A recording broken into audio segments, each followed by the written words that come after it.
जय श्री राम। मैं छत्तीसगढ़ अखबार के यूट्यूब स्टूडियो इंडिया आजकल से सुनील कुमार। आज मैं आपको अयोध्या ले चलता हूँ। वहाँ बड़े जोर शोर से रामलला के प्राण प्रतिष्ठा की तैयारी चल रही है। देश का शायद सबसे बड़ा मंदिर वहाँ बनने जा रहा है। सबसे भव्य प्राण प्रतिष्ठा होने जा रही है और इस देश में एक लंबा इतिहास रहा है राम मंदिर निर्माण का। राम जन्मभूमि को लेकर जो विवाद चलते रहा, अंग्रेजों के समय से चले आ रहा था विवाद, आज़ादी के पहले से, आपको ध्यान होगा। फिर किस तरह लाल कृष्ण आडवाणी ने, वही आडवाणी जी जिनको अभी वहाँ आने के लिए मना किया गया था कि आपकी उम्र ज़्यादा है, आप मत आइए, ये कहा गया था उनको और मुरली मनोहर जोशी को। लाल कृष्ण आडवाणी ने किस तरह से एक रथ यात्रा निकाली थी राम मंदिर निर्माण के लिए। उसमें उनके साथ में एक अनजाना सा चेहरा दिखता था जो बाद में प्रधानमंत्री नरेंद्र मोदी के रूप में देश का एक सबसे पहचाना हुआ चेहरा बन गया है आज। तो खैर आडवाणी जी अभी मुद्दा नहीं है, मुद्दा तो रामलला है। इसके बाद आपको ध्यान होगा कि आडवाणी जी की रथ यात्रा चलते हुए बिहार में लालू यादव ने उस रथ यात्रा को रोका था। किस तरह से कल्याण सिंह की सरकार थी उत्तर प्रदेश में, उस समय बाबरी मस्जिद को गिराया गया था, उस जमीन को सपाट कर दिया गया था। अटल जी के शब्दों में कहें तो मैदान बनाना होगा, कुछ ऐसी बातें भी उन्होंने कही थी जो कि भाजपा का एक नर्म चेहरा, एक मुखौटा माने जाते थे।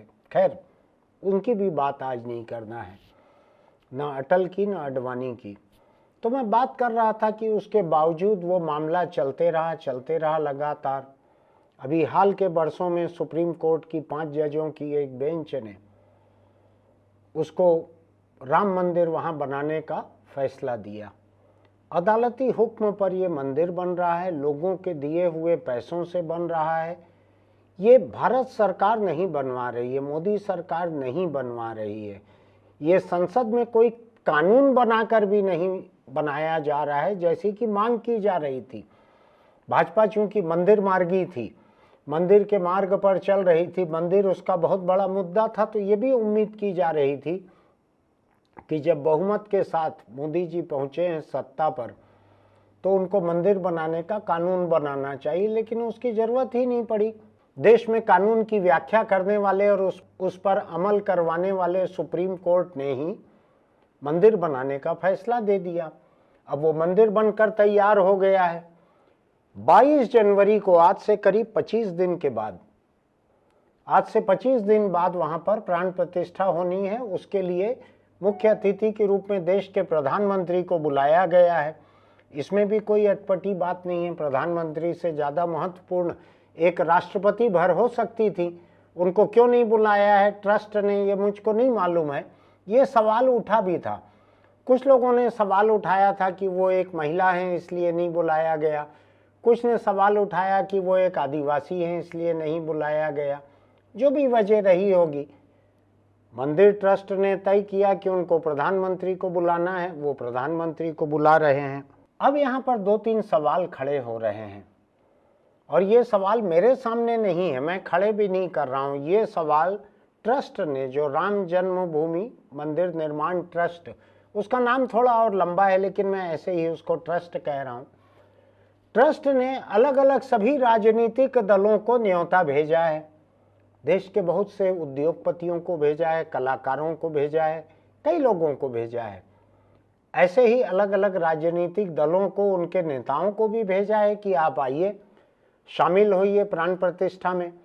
ये तो किसी कॉलोनी के लिए भी, अगर वहाँ कॉलोनी में कोई मंदिर बनता है तो भी हर घर में न्योता दिया जाता है कि आप प्राण प्रतिष्ठा समारोह में आइए। तो देश का एक सबसे महत्वपूर्ण मंदिर बनकर तैयार हो रहा है, हो चुका है, प्राण प्रतिष्ठा की तैयारियां चल रही हैं।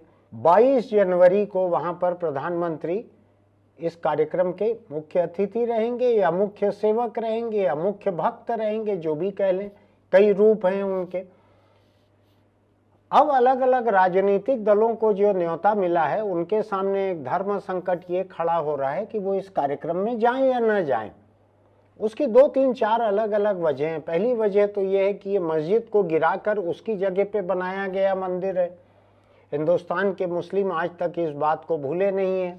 दूसरा यह है कि हिंदुस्तान के दलित जो हैं वो भी हिंदू समाज के उस सवर्ण तबके के कुछ फैसलों से, खान पान को लेकर, दूसरी चीज़ों को लेकर कई फैसलों से वो भी त्रस्त हैं। तो हो सकता है कि मुस्लिम, दलित, ऐसे कुछ लोग जो हैं ये नाराज हो जाएं। अगर राजनीतिक दल उसमें जाएं तो भाजपा तो जाएगी डंके की चोट पर, और शिवसेना जो कि भाजपा के साथ आज नहीं रह गई है, वो महाराष्ट्र में कांग्रेस के साथ है, एनसीपी के साथ है, वो भी जाएगी। आपको ध्यान होगा कि जब 1992 में मस्जिद गिराई गई थी तो शिवसेना के उस वक्त के मुखिया बाल ठाकरे ने ये खुलकर कहा था, दावा किया था कि हमारे शिव सैनिकों ने ये मस्जिद गिराई है। उनको गर्व था अपने शिव सैनिकों पर कि उन्होंने मस्जिद गिराई है। जाहिर है कि वो इसमें जाएंगे। और महाराष्ट्र का गठबंधन जो है वो किसी हिंदुत्व के मुद्दे पर किसी न्यूनतम सहमति के आधार पर नहीं बना है तीनों पार्टियों में, लेकिन बहुत सारी पार्टियों के सामने तरह तरह की दुविधा है। सीपीएम पहली पार्टी रही जिसने औपचारिक रूप से कल इस बात की आलोचना की है। मार्क्सवादी कम्युनिस्ट पार्टी ने, उसकी नेता बृंदा करात ने इस बात को लेकर आलोचना की है कि एक पूरी तरह से धार्मिक कार्यक्रम जो रहना चाहिए था उसका राजनीतिकरण किया जा रहा है। उनका कहना सही हो सकता है, क्योंकि देश में अलग अलग कई प्रदेशों में भाजपा ने चुनाव लड़ते हुए ये घोषणा की है कि उसकी सरकार बनने पर वहाँ के लोगों को, मतदाताओं को, जो जाना चाहेंगे उनको सरकारी खर्च पर रामलला के दर्शन के लिए अयोध्या ले जाया जाएगा। ऐसे राज्यों में छत्तीसगढ़ भी शामिल है, मध्य प्रदेश और राजस्थान भी शामिल है। तो ये जो आयोजन वहाँ हो रहा है प्राण प्रतिष्ठा का, ये भाजपा नहीं कर रही है, न भाजपा की कोई सरकार कर रही है। लेकिन सीपीएम का ये आरोप है कि इस पूरे के पूरे आयोजन का राजनीतिकरण हो रहा है। सीपीएम का कहना है कि एक धर्मनिरपेक्ष देश में ऐसा करना ठीक नहीं है। एक पूरे देश को एक हिंदू राष्ट्र की तरह पेश किया जा रहा है, ऐसे उसके नेताओं का कहना है। तो खैर, कम्युनिस्टों की बात तो समझ में आती है, उनमें से अधिकतर को लोग नास्तिक मानते हैं, धर्मनिरपेक्ष तो वो रहते ही हैं। तो ऐसे में अगर वो कह रहे हैं अयोध्या को लेकर कि वो नहीं जाएंगे, तो हमको मान लेना चाहिए वो नहीं जाएंगे। दूसरी तरफ ये देखने की जरूरत है कि दूसरी पार्टियां जो हैं, इनमें कांग्रेस पार्टी के एक नेता हैं सैम पिट्रोडा, हिंदुस्तान में नहीं रहते हैं, पार्टी के बहुत बड़े पदाधिकारी भी नहीं हैं, लेकिन वो ओवरसीज पार्टी जो है कांग्रेस की, विदेशों में बसे हुए लोगों के बीच जो संगठन है उसके एक मुखिया हैं सैम पिट्रोडा। सैम पिट्रोडा आपको याद होगा यहाँ उड़ीसा के रहने वाले हैं। रायपुर में उनको मैंने एक बार इंटरव्यू भी किया था, उनकी बहन यहाँ रहती थी, वो यहाँ आए हुए थे। उस वक्त वो राजीव गांधी की सरकार में टेक्नोलॉजी मिशन के मुखिया हुआ करते थे। इनको इस बात का क्रेडिट भी जाता है सैम पिट्रोडा को, देश में जो संचार क्रांति आई थी राजीव गांधी के प्रधानमंत्री रहते हुए, उसके पीछे सैम पिट्रोडा का दिमाग था, ऐसा माना जाता है। आज भी ये टेक्नोलॉजी से जुड़े हुए एक बड़े कारोबारी हैं वहां पर। इन्होंने कल एक एजेंसी से बातचीत करते हुए कहा है 2024 का चुनाव भारत के भविष्य के लिए अहम है। लोगों को यह सोचना है कि क्या वे देश को एक हिंदू राष्ट्र बनाना चाहते हैं या फिर वे एक ऐसे राष्ट्र का निर्माण करना चाहते हैं जो वास्तव में धर्मनिरपेक्ष हो, जिसमें तमाम किस्म की विविधताओं की जगह हो। उन्होंने कहा दर्शन के लिए कभी कभार मंदिर जाना ठीक है, लेकिन क्या मंदिर देश का मुख्य मुद्दा बन सकता है? उन्होंने प्रधानमंत्री को याद दिलाया कि कुल 40% लोगों ने भाजपा को वोट दिया था। जिन 60% लोगों ने वोट नहीं दिया था वो प्रधानमंत्री उनके भी हैं, और प्रधानमंत्री को चाहिए कि वो रोजगार की बात करें, महंगाई की बात करें, साइंस और टेक्नोलॉजी की चुनौतियों की बात करें, और लोगों को ये तय करना होगा कि देश का असल मुद्दा क्या है, राम मंदिर है या बेरोजगारी है। सैम पिट्रोडा का सवाल सही है, लेकिन अब सवाल ये उठता है कि क्या राम मंदिर में प्राण प्रतिष्ठा प्रधानमंत्री का कार्यक्रम है? क्या ये केंद्र सरकार का कार्यक्रम है? क्या ये भाजपा का कार्यक्रम है? अगर देश में मंदिर निर्माण के लिए एक ट्रस्ट बना है, जिस ट्रस्ट में चारों तरफ से देश विदेश से लोगों ने पैसा भेजा है, उस ट्रस्ट ने मंदिर बनाया है सुप्रीम कोर्ट के फैसले के बाद, और उस ट्रस्ट ने ये तय किया कि हमको यहाँ कार्यक्रम में प्रधानमंत्री को बुलाना है। उस ट्रस्ट ने बाकी नेताओं को भी बुलाया है। आज भी हर पार्टी के हर नेता को यह आज़ादी है, सीपीएम के नेताओं सहित, कि वो चाहें तो उस कार्यक्रम में जाएं। उनको अगर लगता है कि ये मंदिर में जाना, इसकी प्राण प्रतिष्ठा में जाना लोकतंत्र के हिसाब से ठीक है, चुनावी हिसाब से ठीक है, तो वो जाएं। अगर उनको लगता है कि ठीक नहीं है तो न जाएं। इसमें मोदी क्या कर सकते हैं? मैं ये बिल्कुल नहीं कह रहा हूं कि प्रधानमंत्री मोदी इस मौके का कोई राजनीतिक इस्तेमाल नहीं कर रहे हैं। मेरा तो ये मानना है कि जो लोकसभा चुनाव कुछ महीने बाद होने जा रहा है 2024 का, उस लोकसभा चुनाव में यही सबसे बड़ा प्रचार का अभियान शुरू हो रहा है।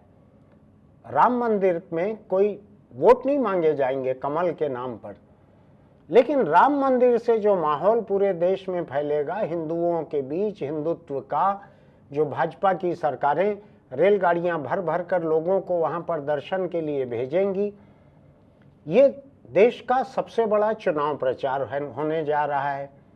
लेकिन देश का कोई चुनाव कानून इसको रोक भी नहीं सकता। अभी आचार संहिता नहीं लगी है, अभी चुनाव की घोषणा नहीं हुई है, तो मोदी को, एनडीए को या भाजपा को पूरी आज़ादी है कि वो जैसे चाहे वैसे इसका इस्तेमाल करें। वो इसका इस्तेमाल अगर अपने अपने राज्य के खजाने से लोगों को रेलगाड़ियां करके भेजने के लिए करेंगे तो वो भेज सकते हैं अयोध्या, उसमें कोई कानूनी रोक तो है नहीं। कई तरह की सरकारें कई तरह की तीर्थ यात्रा पर सब्सिडी देती है। हो सकता है कि भाजपा की सरकारें राज्यों से अपने खर्चों से लोगों को यहाँ भेजें, उसका फायदा लोकसभा चुनाव में हिंदू वोटों की शक्ल में मिले, ये बिल्कुल हो सकता है। मैं अभी ये देख रहा था कि हिंदुस्तान में आबादी है कितनी हिंदुओं की, तो मुझको ये आंकड़े देखने मिले कि देश की 140 करोड़ करीब आबादी में से 3/4 से अधिक 78% हिंदू हैं। अब अगर मान लीजिए ये कार्यक्रम जो होने जा रहा है, इस कार्यक्रम को लेकर हालांकि कांग्रेस ने अभी तक पत्ते खोले नहीं, उसने कहा है हम 22 जनवरी को बताएंगे कि हमारा इस न्योते पर क्या कहना है, इस कार्यक्रम में हम जा रहे हैं कि नहीं जा रहे हैं, हम 22 जनवरी को बताएंगे, ऐसा कहना है। लेकिन मैं इसको दूसरे तरीके से देखता हूं कि अगर हिंदुओं के एक बड़े समुदाय के बीच में राम मंदिर की मान्यता है, लोग जाना चाहते हैं मान लीजिए वहां पर, और कोई कानून उनको रोक नहीं सकता, सरकारों को भी नहीं रोक सकता तीर्थ यात्रा करवाने से। ये तीर्थ यात्रा बहुत सारी सरकारें करवाते आई हैं पिछले कई दशकों से, कोई रोक नहीं है उसके ऊपर। तो जब 3/4 आबादी देश की, यानी वोटरों की भी 3/4 आबादी अगर राम मंदिर वाले धर्म की हैं, हिंदू धर्म की हैं, जरूरी नहीं है कि राम के उपासक हों, हो सकता है कि वो शिव के उपासक हों, कृष्ण के उपासक हों, लेकिन अगर 3/4 आबादी हिंदू है, 78% हिंदू हैं इस देश में, और अगर ऐसा एक आयोजन हो रहा है तो कोई नासमझ पार्टी ही होगी जो इसका फायदा ना उठाए, वहां पर अपना कोई कमल छाप का और भाजपा का बैनर न टांगे। ये भी मोदी भी नहीं करने जा रहे हैं, लेकिन वहां मौजूद रहकर उसका प्रचार करके वहां अपने वोटरों को भेजकर, ये तो लोकतंत्र के भीतर एक स्वाभाविक काम है। ये तो हर पार्टी कर सकती थी, केवल मोदी को और बीजेपी को क्यों इसकी तोहमत देना। अब मुझको ये लगता है कि अगर मोदी के पास देश की 3/4 वोटर आबादी के लिए आस्था का एक केंद्र है, तो उनको क्या जरूरत रह जाती है फिर कि कुछ फीसदी 20% के आसपास शायद मुस्लिम ईसाई सब लोग मिलके अगर होते हैं तो उनकी अधिक परवाह करने की भी क्या ज़रूरत है। और दूसरी बात, इस बात को समझने की ज़रूरत है कि वहाँ मस्जिद थी नहीं थी, वहाँ पर मंदिर बनना है नहीं बनना है, इस बारे में सुप्रीम कोर्ट एक फैसला ले चुका है, वो आखिरी फैसला है सुप्रीम कोर्ट का, वो ले चुका है, मंदिर बन चुका है। ये भाजपा की सरकार ने नहीं बनवाया, मोदी की संसद ने नहीं बनवाया, ये अदालत के हुक्म पे बना है। तब सवाल ये उठता है कि बाकी राजनीतिक दलों के सामने ये एक चॉइस, एक पसंद बिल्कुल साफ है, क्या वे इसमें शामिल होकर अपने आप को हिंदू विरोधी होने की तोहमत से बचाना चाहते हैं, या इसमें शामिल न होकर, जाहिर है कि चुनाव के वक्त ये मुद्दा बनेगा। कांग्रेस के किसी वकील ने अगर सरकार की तरफ से ये कहा था कि राम सेतु का अस्तित्व नहीं था, वो कहानियों में था, राम कथा में था, तो अभी के चुनाव तक वो इस्तेमाल होते रहा कांग्रेस के खिलाफ। तो अयोध्या का बहिष्कार ये कांग्रेस किस कीमत पर करना चाहेगी? कम्युनिस्ट तो ठीक हैं, कम्युनिस्टों के वोटर गिने चुने रह गए हैं, उनकी बात तो समझ में आती है, लेकिन कांग्रेस और कांग्रेस के साथ साथ इंडिया नाम का जो गठबंधन है, जिसमें कांग्रेस आज सबसे बड़ा दल है, उसकी बहुत सारी पार्टियों के सामने ये दिक्कत आएगी, क्योंकि उनमें से कई पार्टियां ऐसी हैं जिनका एक जनाधार मुस्लिमों के बीच है। उन मुस्लिमों को 6 दिसंबर 1992 का दिन भुलाए नहीं भूलेगा, जिस दिन बाबरी मस्जिद गिराई गई थी। तो क्या ये तमाम पार्टियां वहां जाकर अपने उन बचे खुचे मुस्लिम वोटरों को नाराज करेंगी?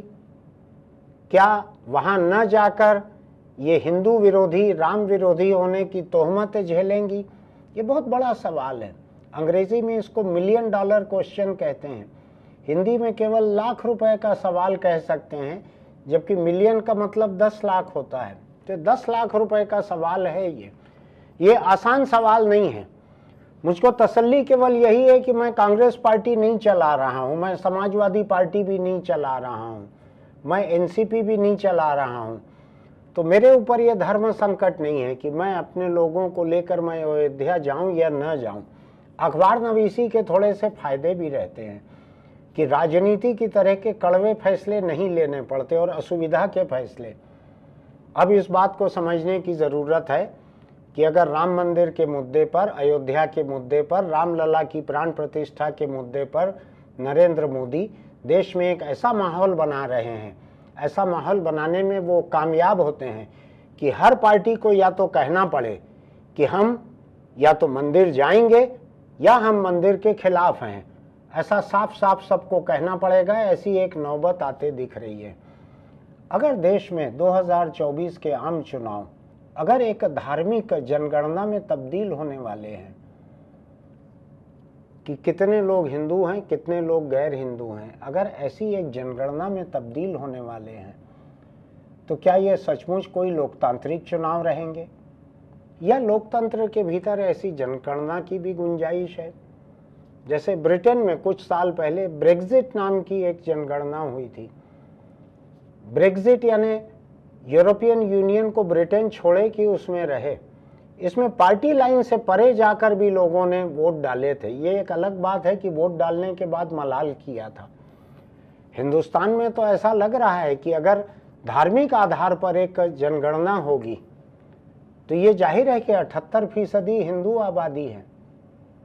तो ये सोचने की बात है कि बाकी पार्टियां इस मौके पर क्या करने जा रही हैं।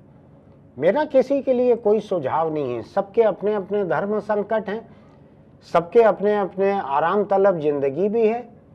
हर पार्टी जो है सहूलियत की जिंदगी जीती है कम्युनिस्टों को छोड़कर। तो कम्युनिस्टों ने तो अपनी बात साफ कर दी है।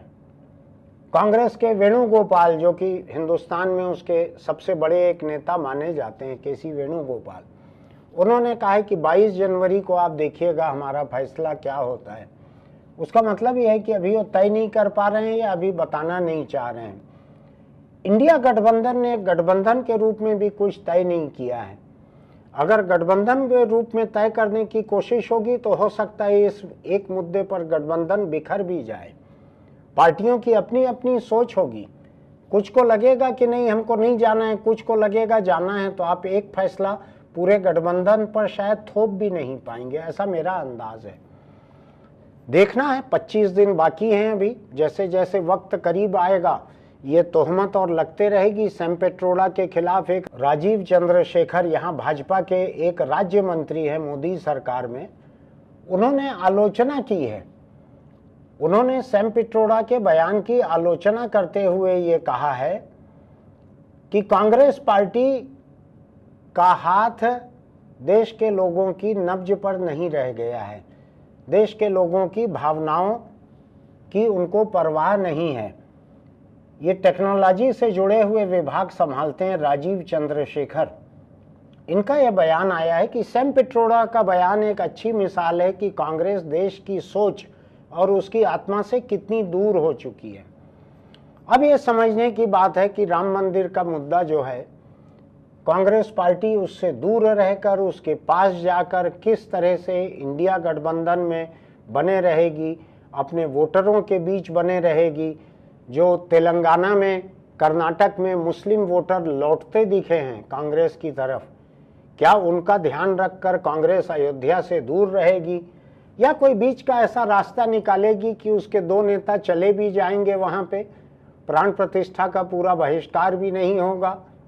ऐसा रास्ता कई पार्टियां निकाल सकती हैं। शायद लोकतंत्र में ये आसान भी रहता है कि पूरी पार्टी न जाए, सारे बड़े नेता न जाएं, 1-2 नेता चले जाएं, लेकिन सीपीएम ने साफ कर दिया है, कम्युनिस्ट पार्टी ने साफ कर दिया है कि वो नहीं जाएंगे इसमें। बाकी पार्टियों का क्या होता है हम आने वाले दिनों में देखेंगे। अगले 25 दिन में हम कम से कम 2-3 बार इस मुद्दे पर आपके सामने फिर आएंगे। अगर आपको हमारा वीडियो अच्छा लगता है तो इसको सब्सक्राइब कीजिएगा, नोटिफिकेशन की बटन दबाइएगा, लाइक कीजिएगा, अपनी टिप्पणी लिखिएगा। आप भी सुझा सकते हैं कि किस पार्टी को क्या करना चाहिए और वोटरों को क्या करना चाहिए इस मुद्दे पर। दूसरी बात, अगर आप दुपहिया चलाते हैं तो हेलमेट लगा कर रखिएगा, उसका बेल्ट लगा कर रखिएगा, तो ही दुर्घटना की हालत में वो आपके सिर पर बच सकेगा। अगर आप चौपहिया पर चलते हैं तो सीट बेल्ट लगा कर रखिएगा, हादसे की हालत में वही आपकी जान बचाएगा। हम आपसे फिर मिलते हैं।